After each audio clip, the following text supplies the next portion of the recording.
Hey, I'm Nick. I'm a third-year mechanical engineering student at the University of Alberta. I work at the Albion Oil Sands right now. It is tough. It's just data entry at the end of the day. So when I come home for the weekend in my spare time, all I really do is work on cars.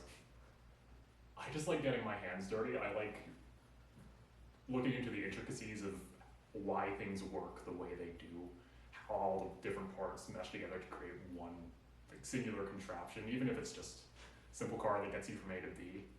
Or I just like making things better than they currently are. Like I enjoy modifying cars, whether that's for sound or performance or just general aesthetics. It's fun, it's satisfying. It's taking something that is just generic, boring commuter car and making it your own.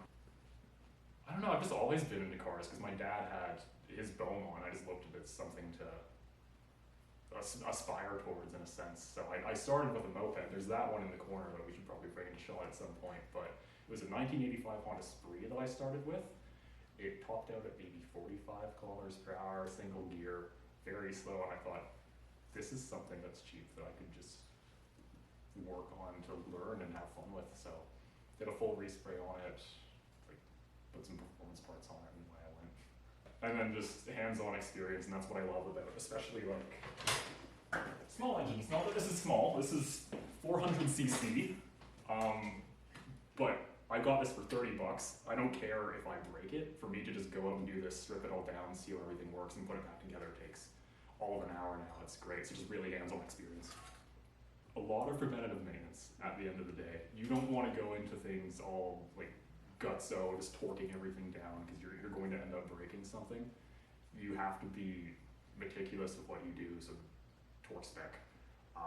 If there's a single-use bolt, which is like, some bolts are made to stretch as you're torquing them into their correct location, especially if it's a larger component, like drivetrain stuff that gets like 300 horsepower through it.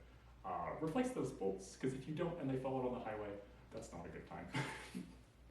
So this is our 1959 Volkswagen Beetle. This is what happens when you know cool people. So my dad has his Beaumont. He has a friend that collects Chevelles, the Canadian version of the Beaumont. He didn't want this thing at all, actually. It came on the back of a Ford flatbed truck that he wanted to transport his Chevelles around because he's just cool like that. So this was a package deal, and we picked it up from him. It was an Edmonton drag car. It had a full cage, like racing seats, 5-point harness. Thing was kitted, like custom race engine and then a sandrail transmission. Like if you're going and turning this into a dune buggy and you want something really robust, that's what it still has in it. So it's a pain to drive, but it's cool. When we got it, but unbeknownst to us, one of the valves in it was just very bent.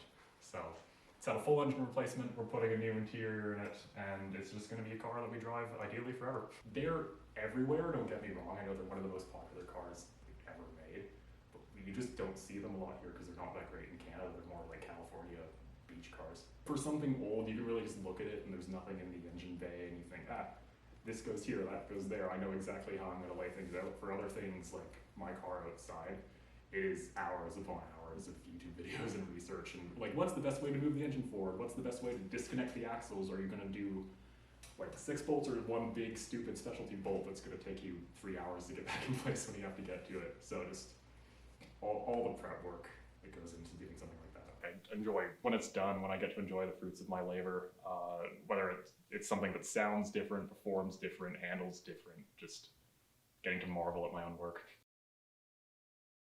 An Audi RS3, that would be a dream car for me. BMW like M340i, those are just super great platforms, very reliable power. And then just older, weirder stuff too, like a Chevy Nova or probably the Canadian version of my dad's car, a Chevy Chevelle, because that'd be really cool to like ride alongside him in the same car.